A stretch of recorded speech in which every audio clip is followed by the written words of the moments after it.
Guys, welcome to my YouTube channel. It's a Monday morning, bright and beautiful. I know how we always pray for the weekend not to come to an end, but eventually it has come to an end, so we have to start working. We need to start looking for our daily bread. I mean, it's a new week, so there's something I really want to discuss with you guys. It's a trend now, like it is what is happening everywhere. I want to know your thoughts and what if you have even started the whole process. Anyways, this morning I need to visit the electricity distribution company here in Ibadan to request for a prepaid meter, and when I get back I'm going to be gisting you guys about this really popular trend.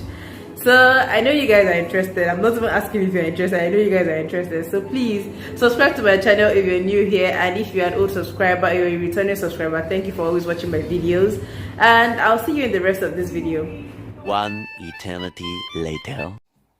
Hi guys, so back from the electricity distribution company. Like I said earlier, I was only going to request for a prepaid meter, which I heard should be free, but of course it said just bring this and bring that here and there. So you know how it works in Nigeria.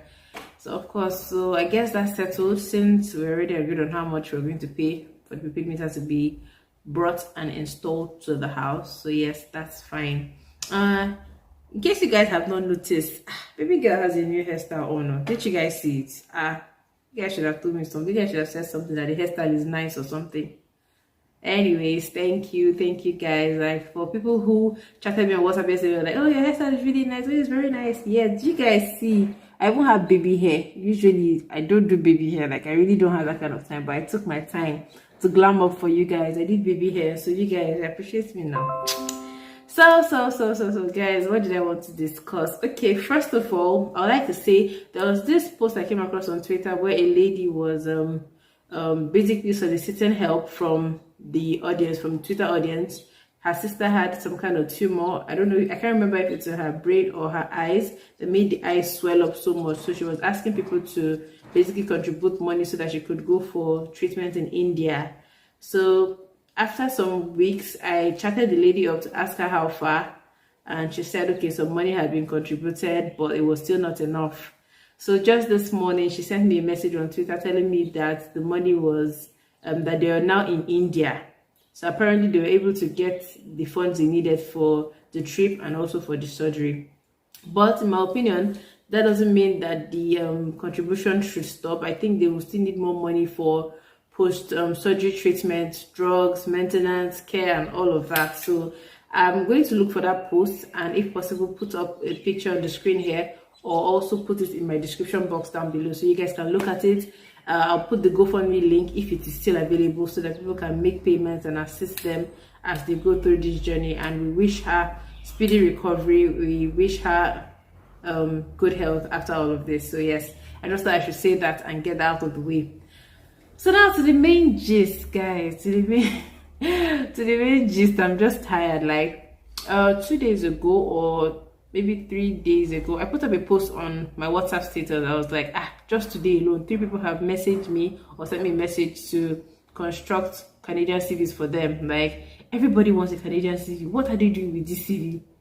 They're relocating. Everybody is going abroad. Like, people are leaving Nigeria. And I was like, you guys, when you go there, don't close the door. Because you know, in Nigeria, that when we get into a particular position, we'll just close the door so that others will not come and also block the whole place. And the whole place will be filled with Nigerians.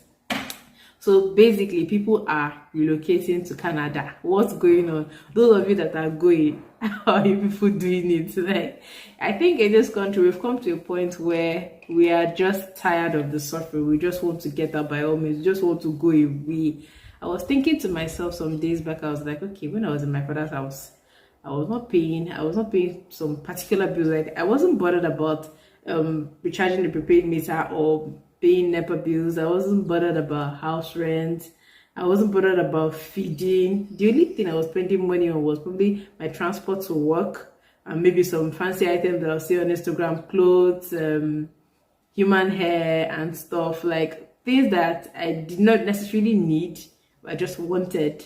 There may be a few needs here and there, but the major bulk of the expenses, like things I needed, were cared for by my parents. So I mean, house rent, no. buying food. I really didn't bother about stuff like that. But now it feels like every 1 naira counts. Like every 1 naira really counts. Even before my clients pay me for their CV services, I already calculated all the things I'm going to do with the money. Like, okay, we use the money to pay for this, to pay for that. And mind you, the things I'm paying for are actual necessities that you need to survive. So I was just wondering, like, okay, that was some quick switch, like from living the baby girl life to having actual responsibilities. I don't know if anybody watching this video can relate. Like, you just know that all those days you used to play around and you just used to have spare money hanging around. You didn't need it for anything. Now you actually need the money for something. So it was not just 2 days ago that I heard that the fuel price has increased to 212 naira. And then I think I saw on Punch newspaper on Instagram this morning that it has come down to 102 naira. I don't know how true that is. Maybe I have to go and read it again, or just probably search for the post and put it somewhere on the screen here. So guys, that is where we're at. Everybody is leaving. So it's either today, Chidima, I need you to get me Canadian CV, I need you to get me Canadian cover letter. Like, everybody is applying for jobs outside the country. Everybody is writing IELTS. Everybody is starting their whatever the process for leaving the country. It's either it's Canada, UK, or other countries. They just want to leave. Everybody wants to leave. If you have not started, I mean, what's your plan? Those who have started, how are you doing it? Let the rest of us know how you guys are doing. How are you guys? Because you just see someone today, the next day they're like, oh yeah, I already left the country, I'm already in Canada. Like, how are they doing it? They should let us know. Me, I want to know how you are doing it. For those who are not stingy with information, please let us know. Because we all have those friends that when they're processing stuff like that, they just keep it to themselves. They don't want to tell anybody. Some for security reasons, others they are just being themselves. Like, they just want to just be the ones that have monopoly of the information. They don't want other people to know. So for those of you who fall into the category of people that don't want other people to know that you are planning to run away from the country, let me tell you something. All of us will go there. We'll all go, even if it's not now, eventually. And then again, there's nothing hidden under the sun. So if you think you have information and you're keeping it to yourself, trust me, go to Instagram. Just go on social media. There's many people showing you different options on how best to Japa, how best to just leave the country. But then again, I know that all these things have to do with money. You cannot just wake up one day and say, okay, fine, I want to leave Nigeria, just relocate. And in some cases, even when you have the money saved, there are some factors that may not let you necessarily be able to process this immigration thing. Like, you have to fit into some category or some, you have to meet some standards before you can actually leave the country. And you find out that, okay, even when I have the money, I do not meet the standards. So really, it's not easy doing all of this. But for those of you who are already doing it, if you'll be kind enough to share the information, how are you guys doing it? Like, what's the plan? How are you guys getting the connections and stuff? Just let us know, because really living in this country has become so hard that everyone is just thinking of running away. Like, everybody just wants to go to a place where it is much easier to live. It's not like even when you leave the country that you just get to relax and just watch Netflix and have fun all day. No, you have loads and loads of bills to pay. So yes, it's not easy anywhere, but it's just that it's better living in some places that are regulated, people that actually have standard laws and rules, things that work, like an economy that works, not in a place like this that nothing works, so everybody just wants to get out. Like I've said like 100 times in this video, let us know how you are doing it. And then if you want to get a standard Canadian CV written for you for your application, please contact me. I write Canadian CVs, cover letters, I do all of that. If you need your LinkedIn page to be optimized for better results, please contact me for that. Then again, if you need to write IELTS very soon, IELTS is not something you just wake up one day and go and start writing without adequate preparation. So I have the comprehensive IELTS study pack that you can use to prepare for your IELTS exams. So just send me a message. For the IELTS pack, it is just 2,000 naira. LinkedIn is a 3,000 naira, cover letter 3,000 naira. Then the CV depends on your years of experience and all of that, which I will provide more information if you send me a message or just comment in the comment section down below. Your IELTS study pack is just 2,000 naira. Come and get your IELTS study pack so that you can prepare for your exams and also do very well so that you don't have to end up writing the exams like 3, 4, 5 times. This morning I heard someone wrote it 10 times. I don't know how possible that is, but well, you don't want to fall into that category. So guys, contact me for all the services that I just mentioned and I'll gladly fix you up really nice. So if you're new to my channel, please subscribe. And if you've been watching, thank you very much. Give this video a big thumbs up and I'll see you in my next video. So you and your friends have been making plans that you guys want to go abroad, you want to go to the UK, you want to go to the US, and then next week you just see a picture, boom, your friend wearing winter jacket, playing with snow, already in the abroad. What would you do? I can taste your words. I can taste your. Hi guys, my name is Chidima Igbenedi and I'm a YouTuber based in the city of Ibadan. If you're new to my channel, please hit the subscribe button. Also turn on post notifications so that you'll be the first to get alerts when I post new videos. Let's get into today's video. Today's video, we are shaking tables. We are going to discuss that thing that's been bothering a lot of people. In fact, this thing, it has been happening a lot in Nigeria and maybe other countries, I don't know, but in this Nigeria that we're living in, it's been happening a lot. And I'm sure you guys are interested in this thing I want to discuss, because many of you secretly, you are planning to do to your friends, your family, your neighbors. You're planning to shock people when you finally go to their abroad. Let's shake this table. Let's talk about it. So generally, I was scrolling on the streets of Instagram when I saw something and I said, no, I have to come here and show you guys. So if you see me looking down, please, I'm just looking at my phone because I'm trying to get out the picture or the post that I saw on Instagram. I'm also going to put it on the screen here so you guys can see.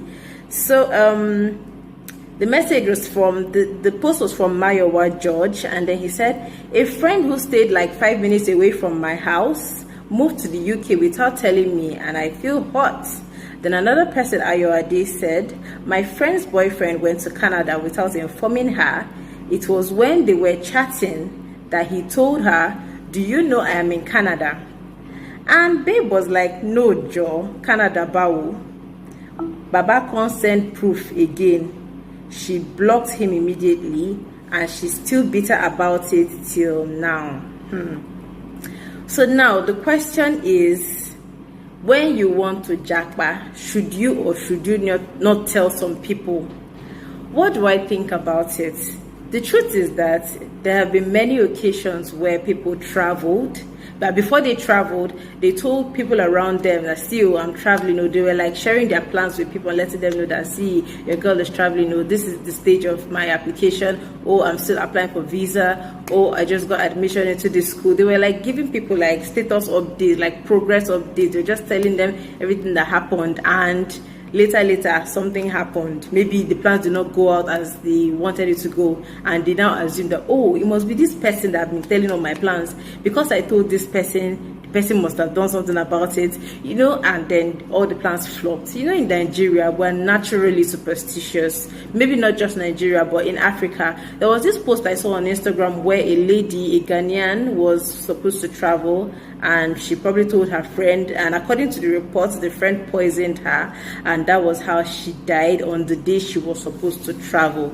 So honestly, I do not blame people who choose to keep their plans to themselves. They don't tell anybody, so that when it's time to travel, they will just go smoothly and then everything goes on fine. Because we believe here that once we start sharing our plans, all our enemies and our village people will get to work. They will start showing themselves. They'll start trying to sabotage our plans. People who hide all these plans are not out of place, because of course terrible things have happened and many people's plans have been sabotaged.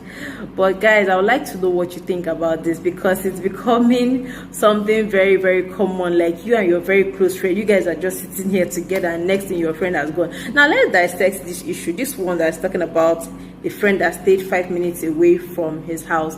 Now when you say friend, there are levels to this friendship. So let's just say I have a bestie, like we tell each other our secrets, we talk about everything, we just like every other day, like no day goes without us talking on phone or even chatting. You know, those kind of friends that you guys are so tight that you are chatting on WhatsApp, you're chatting on Instagram, you're chatting on Telegram, like you guys are just sharing messages between yourselves. You guys are so close. So if I have such a friend though, and the friend travels without telling me, definitely I will feel betrayed and all.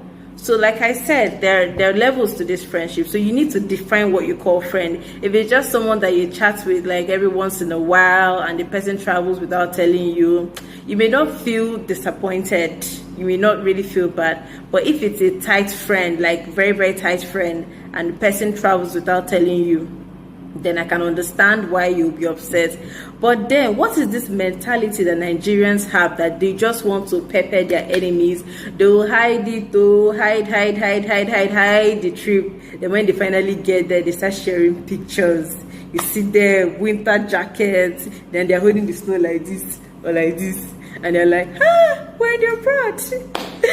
Oh, my Nigerian brothers. Because I really had to ask people, like, I really went online. I was asking, like, what do you guys think about it? And someone said, this thing doesn't move me. All I care about is good news. You don't need to tell me the process.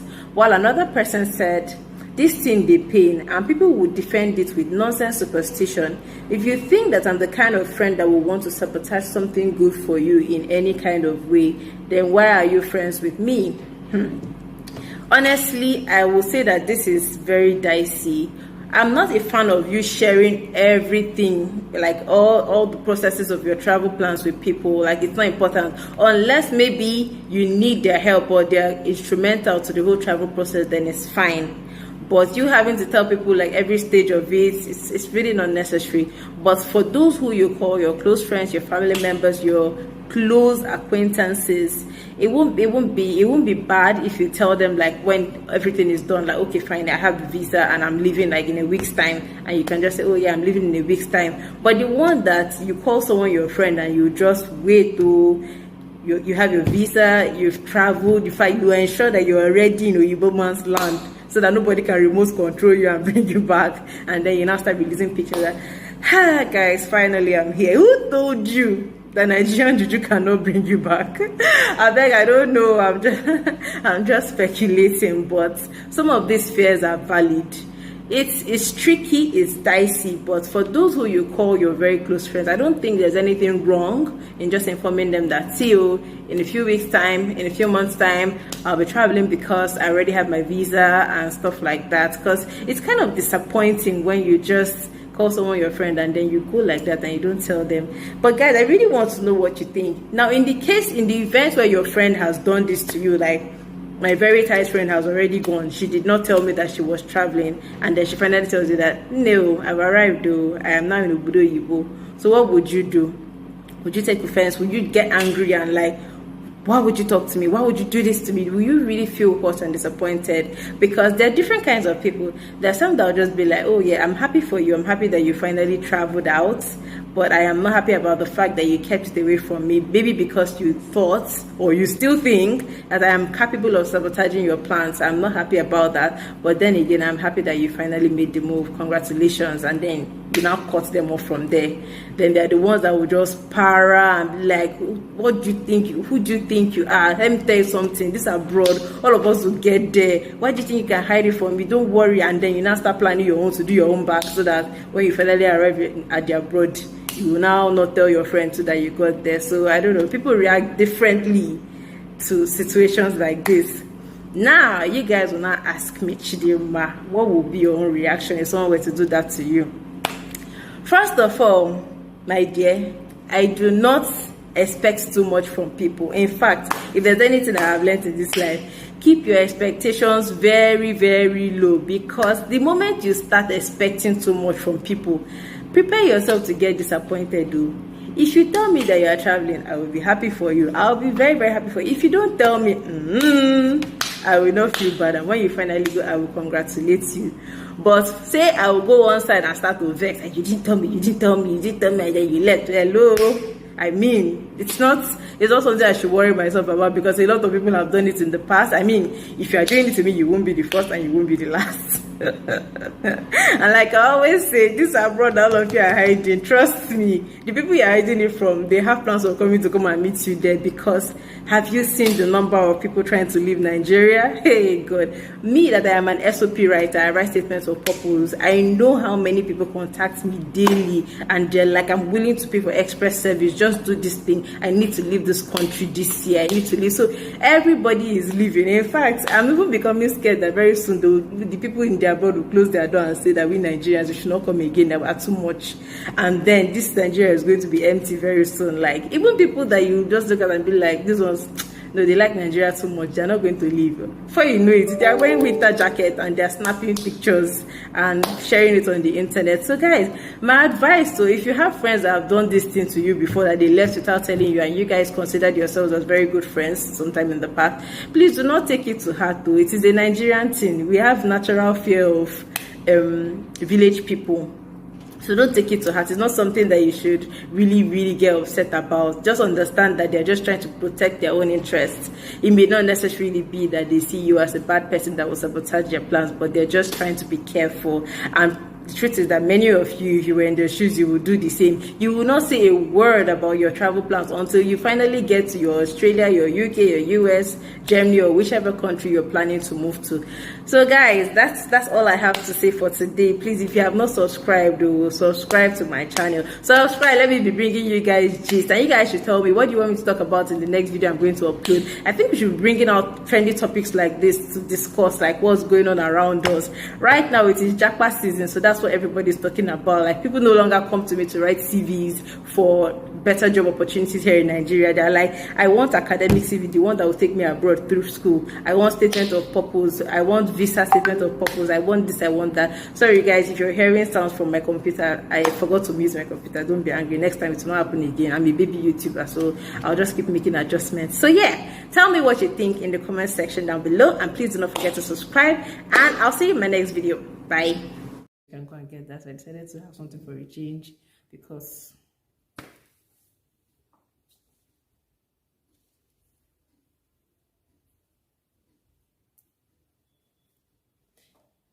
my hair, it is 100% synthetic. I do not wear it out because I don't want somebody to touch my hair. Just be like, what kind of dry hair is this? It is 100%. I can taste I can taste Hi guys, and welcome to my YouTube channel. My name is Chidimma Igbeneghu, and if this is your first time of seeing my face on YouTube, please hit the subscribe button. Also turn on post notifications so that you'll be the first to get alerts whenever I post a new video. See, the subscribe button is just down, just here. It's not even far away. Subscription is free. It's just down here. Just click on it, like it, share with your friends, and share with your neighbors, everybody. So guys, how do I look today? See, are you loving my hair? Truth is, for the last 3 videos or so that I made, I was just using just one weave, like one single wig, because it was just so short and convenient. But today I decided that I want to look different. So yeah, tell me I'm looking sweet. Tell me in the comment section. So today I'm going to be talking about the problems that international students face in the UK, and indeed any other country that they go to study in, maybe Canada, US, Australia, and all of that. So because I am a writer, I'm someone who does academic write-ups for people who go to study abroad. Definitely, I get to get this feedback from students when they get there. So let me start with the problems that they have in engaging in conversations. Now, because we're used to a certain kind of way of talking here in Nigeria, we have our slangs, we have our lingo, we have these normal things we say like sha, and now all those pidgin slangs and all of that. And you notice that when you now go to the UK or the US or Canada, you now have to change the way you talk. You need to get used to their own manner of speaking. So that is like one of the challenges that students face when they get to the UK or when they get to study abroad. And now they may also be reluctant to ask for clarifications, because here in Nigeria, you can easily just approach someone and be like, oh, I'm looking for this place. Like, I need to get to this place. Can you direct me? And of course, in Nigeria, we're always very willing to direct people, even if we're directing them to the wrong place. We just tell them, just go there, go to that roundabout. When you get there, you turn to this side, turn to that side, and turn to this side. And even if the person is going to misplace, we don't care. All we know is that we have given direction. But over there, it may not be the same. Students may be scared to ask for clarification, and that's why oftentimes they just rather not. They don't want to bother people. They rather just make the mistakes, get lost, and fall into some kind of trouble and learn their lessons the hard way. Then written assignments. This is the one. This is the one that I have a personal connection to. Written assignments. So now, I noticed that late last year, a lot of students in the UK started approaching me and asking me to do their assignments for them. I am that strict disciplinarian kind of person. I'm like, Why does another person have to do your assignment for you? When I was in school, I was the you can't copy my assignment kind of person. I'd rather teach you. I don't mind how many times I have to go over it, like over and over again to teach you. But say that I will do assignment and you come and copy, like I don't operate like that. So when students abroad get to approach me and say I should do the assignment, initially I used to be like, why do I have to do your assignment for you? In fact, the first thing, my first line of thought is, this person is unserious. Why would you go abroad and then me here in Nigeria, I'll be doing your assignments for you? But then I got to understand that the workload is a bit heavy. Yes, the workload there is a bit heavy, like the students' workload, and the kind of assignments they give them there is not just like the normal, oh, why did this person do this? Answer in 3 words. Why did that person do this? No, the assignments are very comprehensive. Like they have to do a whole lot of research, and if they have to get information from another source and state that in the assignment, they need to read for plagiarism. They need to do their referencing properly. I heard that the most recent one now is the Harvard referencing style. So it's like you're doing a project, like what we call assignments here might even be a project over there. So many times these students cannot cope because they're also working to fund their living expenses. They're also working to pay their tuition fees for those who paid part tuition before they went over there. So they have families, they have dependents and all of that. So that's understandable why they do not have time to do their assignments. So now when people contact me to do their assignments, I'm a little bit more considerate than I used to be. That doesn't mean that I do assignments for people. No, I don't. I always refer them to people I know who write students' assignments. So that's how I cover that. But let's just say now I understand better why they can't cope with the workload and why it's usually stressful for them to do their own assignments. Now, another thing that students might cope with is classroom difficulties.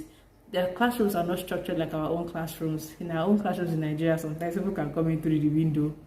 Yes, so it's usually not convenient for them to adapt immediately with the way the classrooms function, how the assignments are given, the mode of teaching, if it is videos that they use in teaching, or if it's the lecturer that's going to like spell out everything to them, the lecturer's accent and all, they still have to struggle with that. So yes, those are some of the things that students struggle with when they go abroad. Now let's talk about social isolation. Like you're in a new environment, this is a place that you're not used to. You don't know all these people around. You don't know how to blend in. If you approach them to talk to them, you don't know how they will react. So you just rather just say, let me stay on my own because I don't want nobody insulting me just because I came to your land, your country. So I don't want you talking to me anyhow. I'd rather just stay on my own. So you find out that most of these students get to isolate themselves for a while before they eventually ease up and start making friends. Now, culture shock. I think I'm in a very good position to explain culture shock because I've experienced culture shock in my own country, Nigeria, several times. Within Nigeria, I've experienced culture shock. I remember, electricity just came. I remember when I went to serve in Ekiti State, that was NYSC. Sorry if you're hearing any sound, that's just my fan. So when I got to Ekiti State, I just noticed that, okay, everybody here, there's a way they greet people. Like the normal greeting is Inyokun and Yora. And I've never heard that before because normal Yoruba and just probably say Baoni and all of that. So that was like part of their culture. There are some certain things that you say and they look at you weird, like, huh? I found myself crying for the most part when I was in Ekiti State because I just couldn't blend with the culture.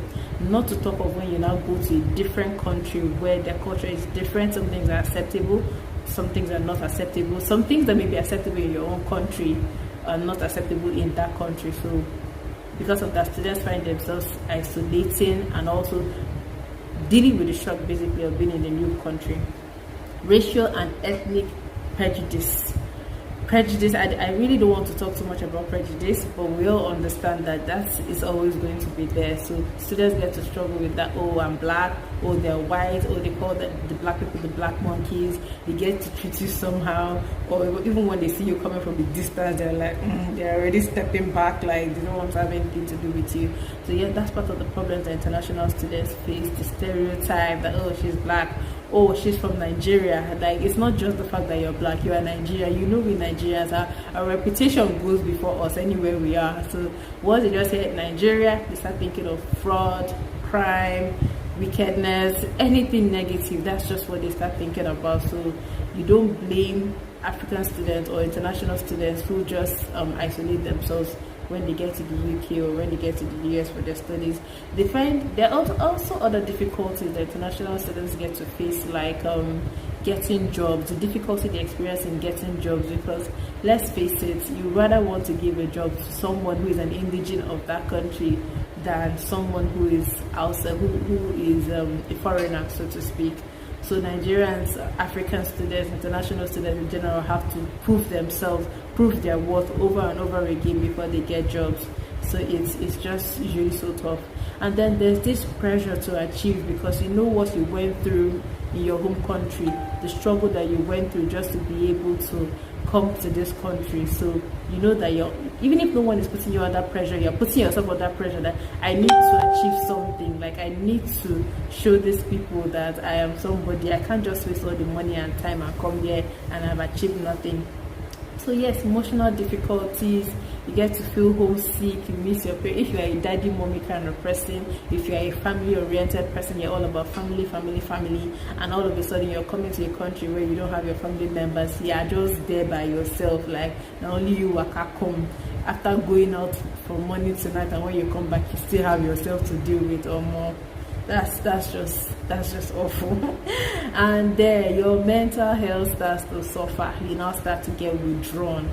So a friend of mine once told me that if you're moving to another country, either for work or for studies and all of that, and you're going alone as a single person, that it's more difficult as opposed to going with maybe a spouse or your entire family, because everybody's just withdrawn, everybody keeps to themselves, everybody minds their business.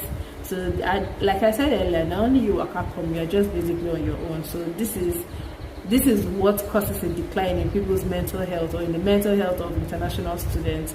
So this is what they go through before eventually they get used to the environment and then they settle down. Now you're asking me, Chidimma, why are you saying all of this? I just said, let me ask you people, do you still want to go to the abroad? Because let's not even lie, there are a whole lot of advantages of going to study abroad. Like, oh yeah, of course, internationally recognized institutions, your qualifications, like you're living in a place where the system works, like everything literally works. It's not like Nigeria that you have money for food but you can't get food. You have money to pay for electricity and you can't get electricity. That is for those who have. What about those who don't have? Like, let's not even start the comparison between how bad Nigeria is and how it is in those developed countries. But when you think about all of this, what's going to be your decision? Would you rather just go there and face all these minor issues, as long as you're in a place where the system, the economy works? Or would you just say, well, the angel you know is better than the devil that you don't know, right? Or the devil you know is better than the angel you don't know. So you just say, let me just stay in my country and just relax. I don't know. I want to know what you guys think. So please go to my comment section and go and tell me what you think. I really want to know, would you rather just go there and suffer for a while and later get comfortable, or just managing your country like that? Anyway, this is where I'm going to end this video for today. If you haven't subscribed, that's just wickedness. Okay, no, I didn't mean it that way. If you haven't subscribed, please hit the subscribe button below, turn on post notifications to know when I get to post new videos, and I'll see you in my next video. Bye. Hi guys, welcome to my YouTube channel. My name is Chidimma, and if you're seeing my face for the first time, please hit the subscribe button. Also turn on post notification bell so that you'll be the first to get alerts whenever I post new videos. Before I start this video, I want to let you guys know that yes, I am in Benin City and I'm going to be here for a couple of days. While I'm here, I'm going to carry you guys along. I'm going to make a lot of videos and show you guys what I'm going to be up to throughout my stay here for the period. Anyways guys, let's just dive right into the main gist, what you saw that attracted you to come and watch this video, because we're going to be talking about Japa compatibility. Yes, it's very important when you are choosing a partner. Anyways guys, let me not talk too much, just watch the end of the video. I can taste I can taste So you know how when you're choosing a partner, you have like a long list of things you want to see in your partner. Oh, this person must be God-fearing. Oh, this person must have money. Oh, this person must have a job. Oh, this person must not live with his parents. Oh, he must have his own house, he must have his own business, must have this, must have that. Oh, she must be a good cook. Oh, she must be beautiful. Oh, she must be short, she must be tall, blah, blah, blah, blah, blah. All those things you guys look out for when you're choosing a partner. Do you know that right now we've added another thing to the list? This one is very important. Like I said earlier, Japa compatibility is very important. I know it's a mouthful, but please, let's just talk about it. Say now, as I am like this, the way all of you are traveling to the abroad and leaving me, and let's say I want to travel too. Brachuki, my husband will now say, no, I want to stay in this Nigeria. I want to die here. I want to live here. I want to build my future here. I want to raise my children here. I want to do everything in this country. I don't want to leave. Or more. It is going to be a fight. Now let me explain. So I went on Twitter and I saw this tweet where someone says that Japa compatibility is very important because you can't be planning to relocate to the abroad and then your spouse wants to open a shop in Ikeja. Like, I mean, it's a problem. I have personally interacted with a couple of people who said they want to leave the country. They would not mind living outside Nigeria, but their spouses do not want the same. And it could be for a couple of reasons. For some people, they want to raise their children here. They want their children to learn the norms of the country, the values, the culture, as opposed to when they travel out of Nigeria and they're exposed to other people's cultures. They can't even speak the language from their country. So many people have reasons why they do not want to jack back. But the problem is, you and your spouse have to be in agreement. Take, for example, you're single or you're in a serious relationship and you know that this relationship is probably going to lead to marriage. My brother and my sister, this is the time to discuss it. If that person says they don't want to go to the abroad, you know what to do. Run. It might seem like I'm being extreme right now, but when you get into it, that's when you understand. Run. I said run. If the person you want to marry says, I want to remain in Nigeria till death do me part, Omo, run, because this country is turning into something else. Imagine that you've already planned out things that you want to achieve in the future, and you know that relocating outside Nigeria is what is going to help you to achieve those things. And your spouse now says, no, sorry, I don't want to leave. Like, Nigeria is my comfort zone. How can I be answering sir, ma? How can I be an oga? How can I be a king in Nigeria when I now relocate to that place? I'll now be doing waiter or waitress at McDonald's. All the people that used to kiss my feet and lick my feet back home in my country. I mean, there will be nobody to do that in the new country. Oh, I don't want to suffer the culture shock. Oh, I don't want to start all over again, start building my life. I don't want to abandon all my family members and my other ties to Nigeria and just go to a whole new country and start from the beginning. See, if somebody says that they want to live in Nigeria for the rest of their life, it's not a problem. But if you know that it's not in your plans and the person you want to marry does not agree with you, please, that would be a right time for you to just go your separate ways. Because when you eventually marry and you're not expecting the bros to relocate with you and the bros is saying no, you now start fighting him. I mean, you guys did not discuss it in the first place. You guys did not even discuss it in the beginning. So you have no right to get angry with that person for not wanting to jack back.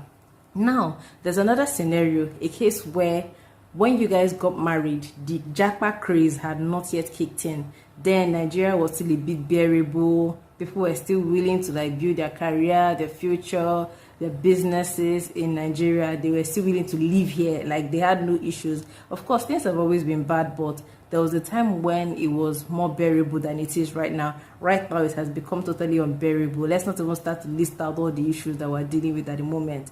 So maybe at that time, you guys did not see it necessary. It was not something that just came up.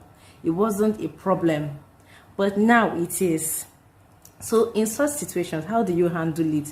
Now, you guys got married like maybe 10-15 years ago and things were going fine. Now things have changed and you think you and your spouse or you and your family should relocate, but your husband doesn't think the same. He's like, no, I've never wanted to live here. We never discussed this, so I don't see why you spring this up on me. And he says, no, man, we're not going anywhere. We're remaining in this country.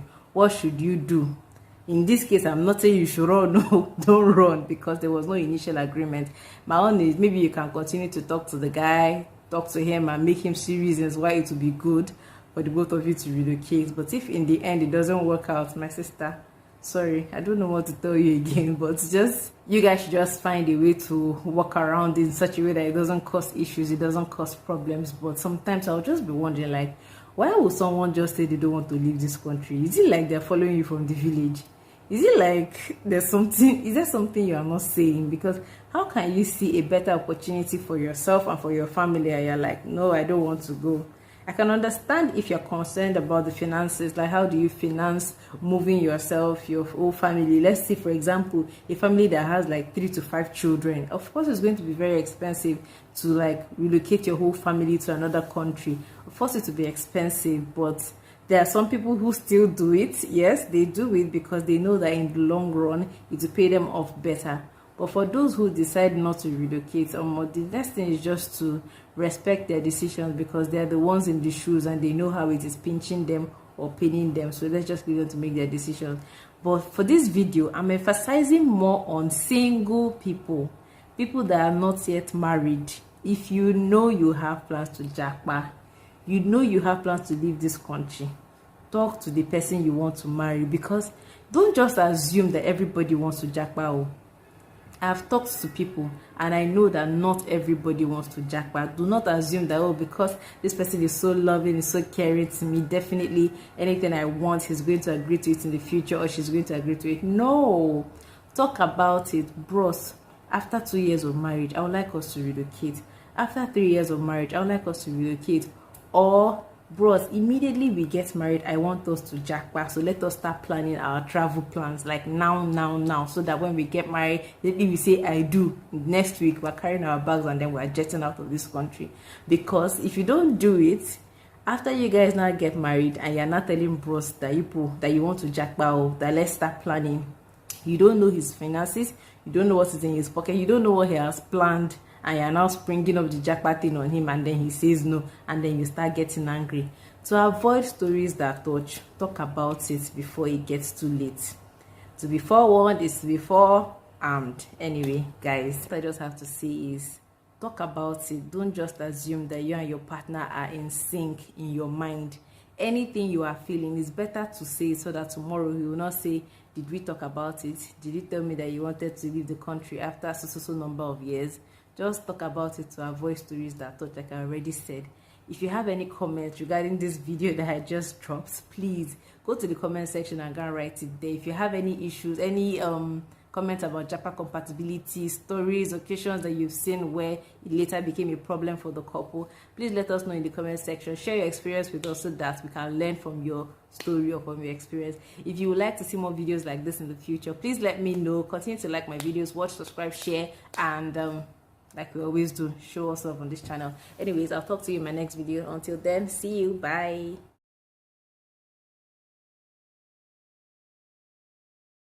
Hello guys, and welcome to my YouTube channel. My name is Chidima Igbenedion and you're welcome to Jess's Corner. If you're a new person here, please hit the subscription button. Also click on personalized notifications so that you'll be the first to get alerts when I post new videos. And if you're a returning subscriber, thank you so much for always coming back to watch my videos. I do not take this for granted. I am so grateful to you guys. Did you guys notice that I was away for a while? Did you? Did you? I want to know who my true family members are. Did you guys notice that I was away? Anyways, I took a break for a while. I just needed to rest and get some work done. But I think I have had enough rest. So I am back and it is back to business as usual. Got to watch the saga. So let me tell you what this movie is about. The original movie was released in 2010, while the saga was released on the 25th of December 2020. So I didn't get to watch it when it was released because of the period, the season, like everyone was at the cinemas and I didn't want to catch COVID-19. So I decided to leave it till later when the whole rush and craze was over. So now let's look at the characters of the movie. The movie was heavily star-studded with people like Funke Akindele, of course, Nancy Isime, Eniola Badmus, Naira Mali, Chioma Akpotha, Bimbo Thomas, Akanani, Tina Mba, Blossom Chukwujeku, Yemi Alade, Alex Ukubo, Mercy Aigbe, Ayomako, also known as AY, Toke Makinwa, Timini Egbuson, DMI Okonlawon, Nosa Rex, Zubi Michael, Pascaline Alex, and so many other people that I haven't mentioned. You can be sure that this movie was star-studded. So, what really is the movie about? The original Omo Ghetto tells the story of twin sisters reunited by a series of dramatic twists. The film's plot is woven around two sisters, played by Funke Akindele, where she acted as Ayomide and also as Lefty since they were twins. So these twins were separated at birth. Then we can see that 20 years later, both of them come back together, living two completely different lives. one person is a ghetto kid and a leader of a notorious female gang. Yeah, Funke Akindele had a gang. Like her gang members were Bimbo, Eniola Badmos, Choma Akpota, some other ladies that we do not know their names. While the other sister was married with children, she was living a pretty cool life, like a normal rich kid. Funke Akindele is really, really, really talented. Having to play these roles at the same time, talking to the air while acting as one person, going into change and coming back to act as the other twin. Like it's not easy. Acting is not built. So we see the whole glamour and everything, but we don't know the work that goes into it.